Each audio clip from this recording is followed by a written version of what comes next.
All right, Rachel, which, in your opinion, is more significant here? The fact that Bernie Sanders wants to take over our economy, use the government to take over our economy, or the fact that his organizers, People for Bernie, admit that he's using the Green New Deal and Medicare for All to do it?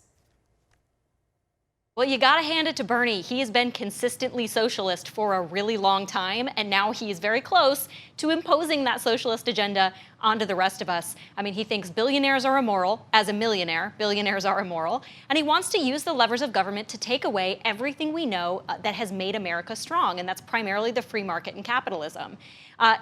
When you look at the cost of these proposals, too, I really think it's striking. The Green New Deal is estimated to cost $50 trillion. Medicare for All is around $30 trillion. And so together, these make up more than the revenue that we bring in on an annual basis in this country. So that's just how extreme these proposals are. And, you know, this has been passed on to Bernie's acolytes. You saw Alexandria Ocasio-Cortez, who's endorsed Bernie Sanders and introduced the Green New Deal in the House. Her chief of staff admitted publicly on the record that this is not merely about the climate. This is a, to quote him, change the economy thing. So this is not simply a proposal. He wants to change the way we live in America. Yeah, he wants to change the entire country. And I totally agree with you in the practical sense. His policies wouldn't work from a financial aspect and every history of every socialist country in the world.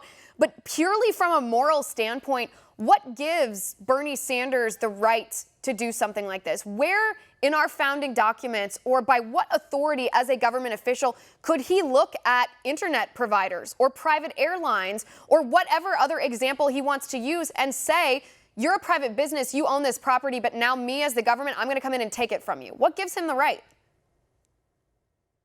Well, when you're Bernie Sanders or someone who thinks like him, your religion is the state. So in his morality, the state controls everything, the government is your God, and the government tells you how to live. And that is the ideal universe for Bernie Sanders.